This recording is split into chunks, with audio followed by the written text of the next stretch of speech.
هل في حاجة اسمها مبادئ في الكورة؟ بس حلو السؤال ده طارق. حلو السؤال ده. أه بص، القيم اللي بتلتصق بالأندية، اللي هو ده النادي اللي هو بتاع كذا، ده النادي اللي هو دايما بيعمل كذا. أنا بحس إن كل ده بروباجندا. الأندية كلها كيانات براجماتية بتعمل الشيء اللي ينفعها ويصب في مصلحتها، لكن عشان نداعب عواطف الجماهير، بما إن اللعبة لعبة عاطفية، بنحاول نحط عنوان عاطفي شوية. يعني نحط عنوان اللي هو انت مش مجرد بتشجع النادي، لا ده انت بتشجع هذا العنوان، فتحس انك بتنتمي لشيء اكبر كمان من النادي. كل ده كلام فارغ، بروباجندا يعني. مفيش حاجة اسمها الاشياء التي تجري في مش عارف دم هذا النادي والتي لا تجري في دم النادي التاني. الناس كلها عايز تكسب. يعني ما شفتش حد قبل كده بيبقى عنده فرصة انه يستفيد ويقول لا والله انا مش هستفيد، الا لو الاستفادة هتخلي شكله وحش قوي فيخسر من اتجاه تاني. يعني يكسب من اتجاه بس يخسر من اتجاه تاني، بس في الاخر الناس كلها تصحى الصبح تغسل وشها تفكر ازاي هكسب، مش ازاي هلتزم بالمبادئ العليا مفيش كلام. مفيش كلام. معظم الكيانات اللي بتلصق بنفسها معاني كبيرة وبتاع، الموضوع ده بيبقى جزء بس من يعني تفاعل مع معنويات الجماهير، وإشعار الجماهير بأنهم جزء من شيء عظيم جدا وكبير جدا، عشان الجمهور يحب النادي أكتر ويدافع عنه أكتر ويستميت من أجله أكتر، فيحس إن هو بيدافع عن معنى عظيم. يعني في أندية مثلا، آه، في أندية في أوروبا اتبنت حوالين فكرة كانت مرتبطة بزمن معين. يعني في زمن معين المدينة دي كان بيحصل فيها كذا، وكان النادي ده هو المكان اللي بيحصل فيه كذا، فهو ارتبط بهذه الفكرة.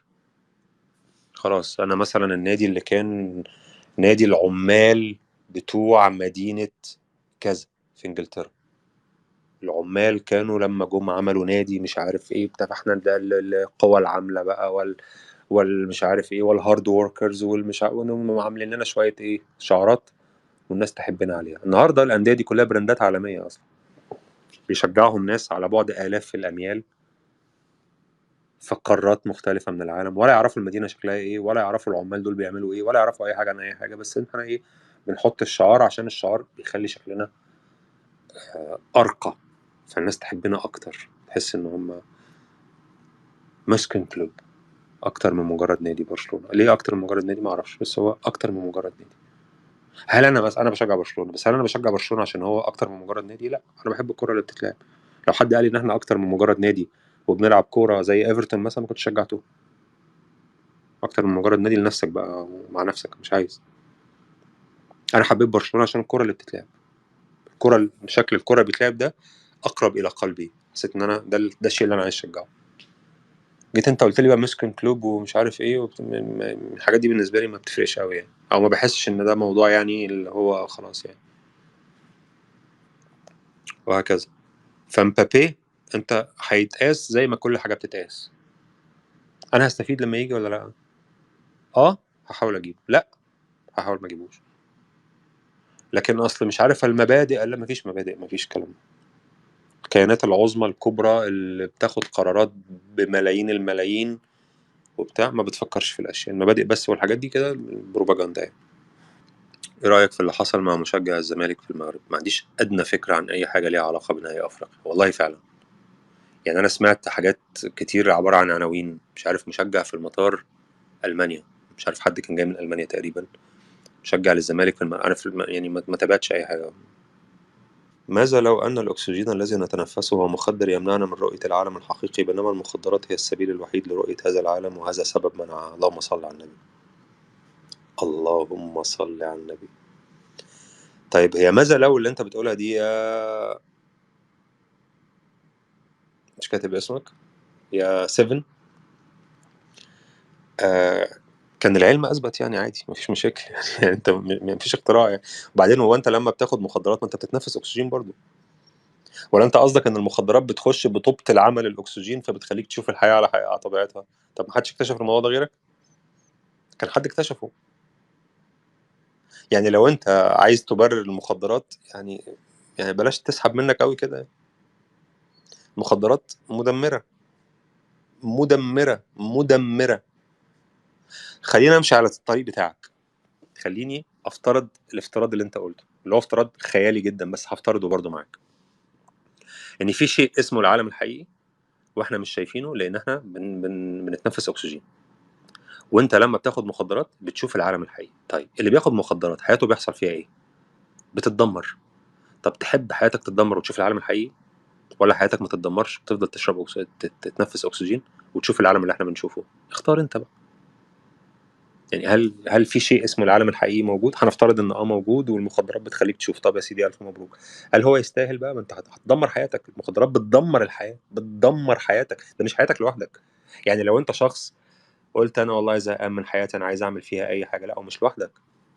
هي بتدمر حياتك وحياه كل اللي حواليك. فطبعا اللي انت افترضته ده افتراض خيالي تماما، كرتوني جدا، بس لو افترضنا ان هو افتراض حقيقي، فهل انت شايف برضو ان الموضوع كده مستاهل؟ تحب تدمر حياتك وتدمر حياة كل اللي حواليك لمجرد انك عايز تشوف ما يسمى في ذهنك بالعالم الحقيقي؟ طب انت عمرك شفت حد شارب مخدرات بعدين راح شاف العالم الحقيقي وجه حكى لنا مثلا قال لنا على فكره يا جماعه انا شفت حاجات غير اللي انتوا بتشوفوها؟ نصائح لطلاب ثالثه ثانوي بما انك نجحت فيها ومع ذلك قررت انك تسيب مجالك وتشتغل بعدها حاجه تانية خالص. نور. يعني انا مش مؤهل ان اقول نصايح عامه كده للناس يعني انا غير مؤهل لذلك. انا انسان صاحب تجربه. فكره ان انا عندي تجربه واحده في الدنيا ده ما بيخلينيش فاهم ايه هي الدنيا. يعني انا شخص واحد جوه الدنيا، خدت تجربه واحده جوه الدنيا، فبقيت فاهم ايه اللي حصل معايا. هل انا اقدر اخد اللي حصل معايا ده احطه كقاعده واقول للناس كلها يا جماعه اعملوا كده لانه نفع معايا؟ لا، ما ممكن ينفع معايا ما ينفعش معاك. فمفيش نصيحه اقدر اقولها للناس اللي في ثانويه عامه. هي النصائح اللي ممكن تتقال لكل الناس لانها تنفع كل الناس سواء في ثانويه عامه او في جامعه او في اي حاجه. كل ما تتعلم اكتر كل ما تبقى احسن. ايه الحاجات اللي عايز تطور نفسك فيها، عايز تضيع فيها وقت او عايز تبذل مجهود فيها؟ اللغات. لو ما بتعرفش لغات، بالذات طبعا انجليزي، لازم لازم لازم ما فيهاش كلام يعني، لازم تتعلم انجليزي كويس. لو انت بتعرف انجليزي كويس حاول تتعلم لغة تانية. دي الحاجات اللي هتنفعك ايا كان انت انت رايح فين، هتشتغل ايه، هتروح فين، هتعمل ايه، هتغير مجال ولا مش هتغير مجال. دي الحاجات اللي اكيد هتشغل. كل ما مخك بيكبر اكتر كل ما هتبقى انت انسان افضل وجود لك يعني. لكن اقول لك اعمل ايه في حياتك انا ما اعرفش. اللي انا اعرفه كويس ان انت لازم هتحتاج الانجليزي لو انت عايز تعمل حاجه في حياتك يعني. لازم. لو انت بتتكلم انجليزي كويس حاول تعرف انا مش عارف نور ولد ولا بنت فانا اسف لو بتكلم بصيغه المذكر. لو بتعرف انجليزي كويس حاول تعرف لغه تانية. وجود لك يا نور. وانا اسف اني مش عارف ولد او بنت. التضحيه. مم. هو مفهوم التضحيه ده مفهوم شائك جدا يعني. آه يعني مثلا في ناس، مش عارف اقولها، عايز اقولها بطريقه ما تبانش جارحه يعني. بس انت عشان تعتبر مضحي لازم يكون كان عندك اختيار مغري جدا وانت قررت انك تضحي بيه وتعمل حاجه تانية. بينما اللي راحوا عملوا الحاجه التانية وهم اصلا ما كانش عندهم اختيار مغري جدا فهم فعليا ما ضحوش بحاجه. فاهم الفكره؟ يعني مثلا هنفترض ان انت قررت انك تنضم الى الجيش، آه، لان الجيش محتاجك مثلا، يعني الجيش بتاع بلدك ايا كان انت من اي دوله يعني. قررت انك تنضم للجيش. فلو انت شخص ما عندكش شغل ولا مشغله ولا عارف تعمل حاجه في حياتك وقمت منضم في الجيش، مفيش تضحيه كبيره. وانت اي نعم الجيش حاجه خطر وهتخش ممكن تخش حرب وكذا، بس مفيش تضحيه كبيره لان انت مش مفيش وراك اغراءات كتيره.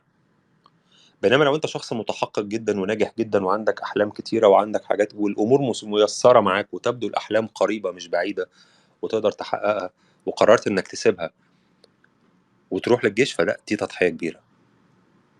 فالتضحيه دايما مش بتتقاس بانت عملت ايه، هي بتتقاس بانت سبت ايه. مش ايه اللي انت ضحيت عشانه، لا، ايه اللي انت ضحيت بيه. ايه الاوبشن اللي كان في ايدك وانت اوبشن مغري جدا وجميل جدا، وانت قررت انك مش هتاخده، هتعمل حاجه تانية. لكن انا بسمع كلمه تضحيه دي بتذكر في سياقات يعني مستفزه جدا يعني مثلا حد يقول لك انا ضحيت وعملت كذا، طب انت كان عندك حاجه تانية تعملها يعني هل كان عندك اي اوبشن؟ لا، ما عندكش، خلاص ما انت ما ضحيتش. ممكن اللي انت عملته ده يكون شيء مهم جدا ومحترم جدا ومقدر جدا وتستحق عليه التقدير، بس مش تضحيه. ساعتها انت هتقدر على مجهودك بقى في الشيء اللي انت عملته، او على تفانيك او كذا او كذا. لكن هو مش تضحيه. تضحيه هو ان كان عندك حاجه تانية وانت ما عملتهاش، ضحيت بيها. في مقوله اسمها كانت بتقول competition brings out the best in product and the worst in people. يعني التنافس بينتج عنه منتج افضل، يعني افضل ما في المنتج واسوأ ما في البشر. يعني احنا لو شركه وفي اتنين، ممكن يبقوا واحد فيهم يبقى يترقى يبقى المدير، فالاتنين دول هيموتوا نفسهم في الشغل، فالشغل هيبقى احسن. بس الاتنين دول كبشر، كل واحد فيهم هتخرج اسوأ ما عنده في هذه العمليه التنافسيه. انت عايز تخلي اي اتنين يخسروا بعض، حط بينهم تنافس.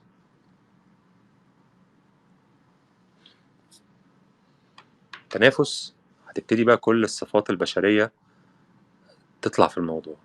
لا انا احسن، لا هو بيعمل كذا عشان كذا، لا هو بيحاول يوحي بكذا بس هو مش هتلاقي حتى لو هو ما بيحاولش يعمل الحاجات دي، انت بيجيلك هواجس بقى خلاص. مع الوقت هتلاقي نفسك بتكرهه. عايز تكره اي اتنين في بعض، اخلق بينهم تنافس.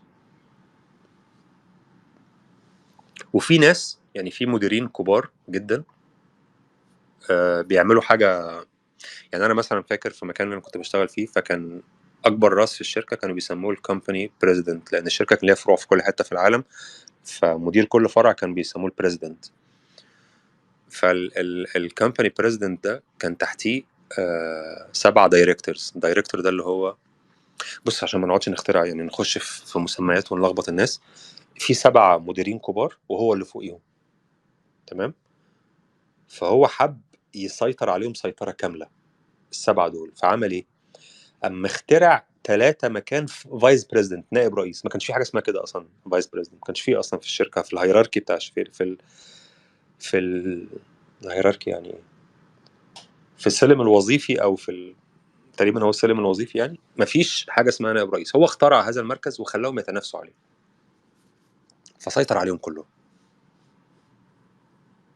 لان خلاهم ما يقدروش يبقوا مع بعض ضده، لان هم اصلا بقوا ضد بعض. ليه؟ لانهم بيتنافسوا على شيء.